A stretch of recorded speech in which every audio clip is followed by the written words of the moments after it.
As you can see, I got 36 gifts and 108 tokens.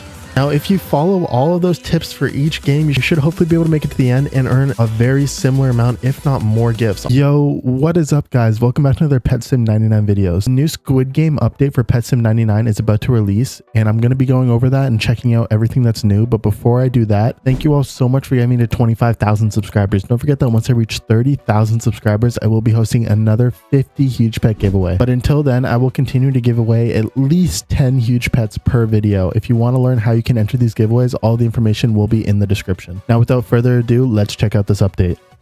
Okay, so the new Pet Sim 99 update came out a little bit ago, and they added a whole new event world with 5 new areas.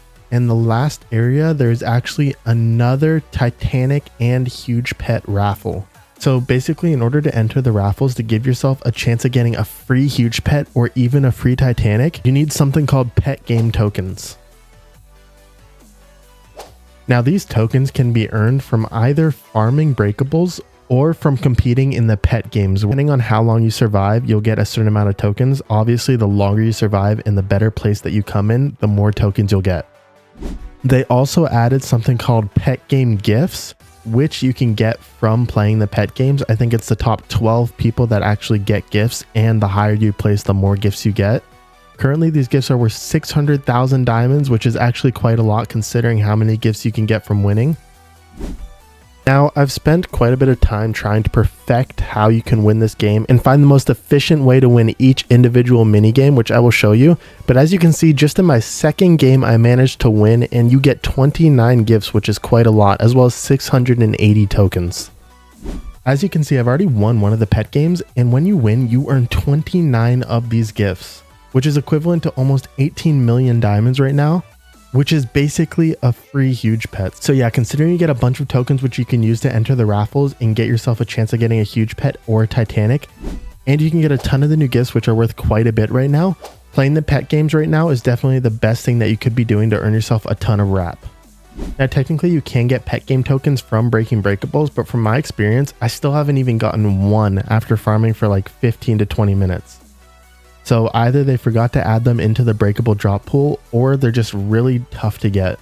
If they eventually patch it and make it a lot easier to get tokens from breakables, then farming the pet games will not be as important. But currently, as it is, even farming breakables and hatching the egg is probably not going to be better than farming the pet games for tokens and gifts. Now, you might be wondering how I managed to win one of the pet games so fast into the update. It was actually in my second game that I played.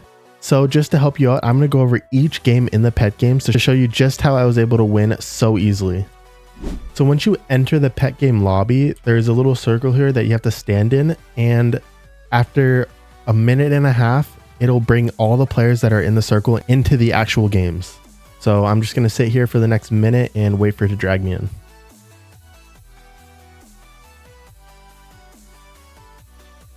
Okay, now that I'm actually in the lobby, we're gonna have to wait another 40 seconds to play the first game, which is red light, green light. Okay, so if you haven't seen the Squid Game show, you might not know what red light, green light is, but basically, once you pass this line, you are only allowed to move when it says green light on your screen. If you move when it says red light, then you will die and be eliminated. So I found for this game, it's just easiest to move for around 3 seconds. And then no matter what, whether she turns or not, just stop moving. You'll definitely have enough time to cross, and she doesn't seem to turn before 3 seconds. So yeah, just take it a little bit slow, but you definitely will not get eliminated on this level, like all these other people. If you're lagging, I'm assuming this might be a little more difficult, but if you definitely pre-fire it a little bit and stop before it says red light, then you should be fine. As you can see, there's still plenty of time. I still have a minute left and I'm almost at the end. Okay, and we made it to the end. Moving on to the next game, it is going to be an obstacle course, and I'll show you what I found to be the easiest way to actually complete it. Okay, so in my opinion, the right path is the easiest path to actually complete this obby. However, you can go the left if you want, and just take your time, go slowly. You have more than enough time to complete it, even if you're taking your time with each jump. So we're just going to keep moving along. And try not to bunch yourself up with everyone else. It might be hard to tell where you are, and that'll make you lose a jump. So yeah, just keep yourself out of other people. And for this jump in particular, I like to take my time, hop on there, and then we are good. and then just hop along these little balls right here and you'll make it to the end. And then you're gonna have to wait another 40 seconds for the obby to finish. So I just noticed on the top left it says only 2 gifts for number 14. Originally it was like 14 gifts, but it was number 12, so I'm not sure if they nerfed the amount of gifts that you can get or if they just made it so you can actually get gifts at number 13 and 14. So maybe you can still get around 14 gifts at number 12, but we'll have to see. Regardless, I would assume you get at least more than 20 gifts if you win the game, but we'll figure that out. All right, so the third game is Glass Bridge. Now there used to be a lot more panels, but they shortened how long the bridge is. And basically for this, one of the panels is going to be breakable and the other one is not. So if you jump on the one that is breakable, you'll get eliminated and you'll fall through. Now I found the best strategy for this game is to not jump first. Just wait for everyone else to jump and eventually they will. Now, even if you do end up running out of time, every player that is here will tie with you. So you'll still get a decent amount of gifts regardless. Yeah, as you can see, I'm already at 2 gifts for my reward, which is not too bad. And that is basically a guarantee at the moment. And the more people that die, the more gifts I'm getting. So now I'm at 4 gifts that I could get. All right, we have about 30 seconds left and 4 panels left. So we're just going to keep going. At around 10 seconds, people should start just panicking and jumping forward. Yeah, we should be able to make it through here. Someone will jump. Yeah, okay, perfect. And then we made it to the end. Perfect. All right, the next game is Mingle. Now this game is honestly more luck than it is skill. So winning this one might be a little more difficult, but even if you made it to this stage, there are probably not a lot of players left and you already guaranteed yourself a few gifts and a good amount of tokens. So yeah, as you can see, I'm already guaranteed 13 gifts. So in this game, it is going to say a number and you need to meet up with that number of people inside one of the doors. If you don't have that exact number of people with you, then you will get eliminated. So hopefully we can get this done. Now from my experience, it's normally groups of 2. I'm not sure how many times this goes through, but yeah, for this one, just try to stay near people and hopefully you'll make it in together with them.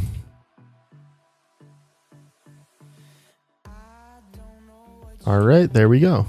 I think that is the last round of this game. Yep, it is. Okay. Yeah, and just like that, you can complete this game. Like I said, it's a little more luck than skill, but yeah, just try to stay around other players and then force your way into the room and you should be able to survive. Now, the next game is the Minefield game. This one is just pure luck, kind of similar to the bridge game. I would just recommend letting people in front of you go first and then follow behind them. But already I have a guaranteed 14 gifts as my reward, so that's not too bad. Yeah, for this one, you could choose to go forward, but I think everyone's just going to wait here until the time runs out. Like I said, just follow behind people if they go forward, but I'm fine with just tying with them. As you see, people are dying, so that's upping the amount of gifts that I get guaranteed. We're definitely not going to make it to the end here. As you can see, I got 36 gifts and 108 tokens. Now, if you follow all of those tips for each game, you should hopefully be able to make it to the end and earn a very similar amount, if not more gifts. Honestly, that is the most amount of gifts I've ever earned. So I'm really, really happy with that.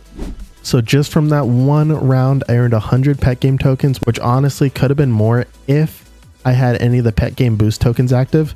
I don't think you can get these from droppables, but you can get them from the forever pack, which is a little pay to win, or you can trade for them.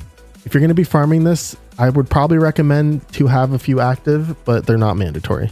And I also got, I think, over 30 pet game gifts. I have 44 now, but that's because I had some in my inventory beforehand, which is worth over 20 million diamonds, which is a free low tier huge just from playing for free. I didn't pay any Robux to win that round. All I did was use all the tips and tricks that I learned from playing each game and easily got myself a free low tier huge. Now you could open these, but I would definitely recommend selling them until they go down and wrap a lot, which they probably will.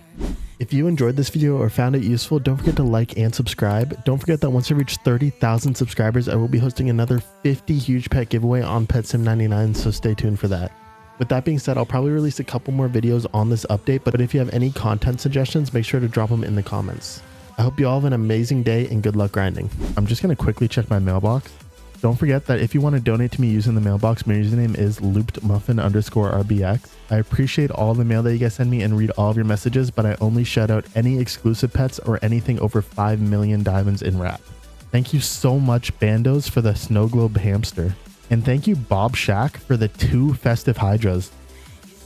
And thank you to everyone else who sent me gifts. Congrats to this user for being the first person to comment on my last PetSim99 video with their Roblox username.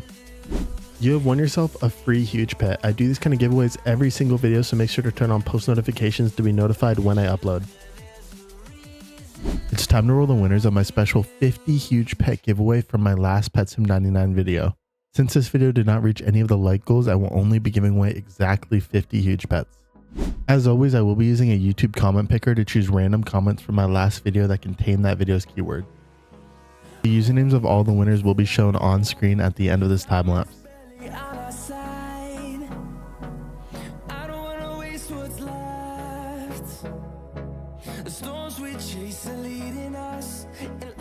Wow, that took a while, but congrats to all of the winners.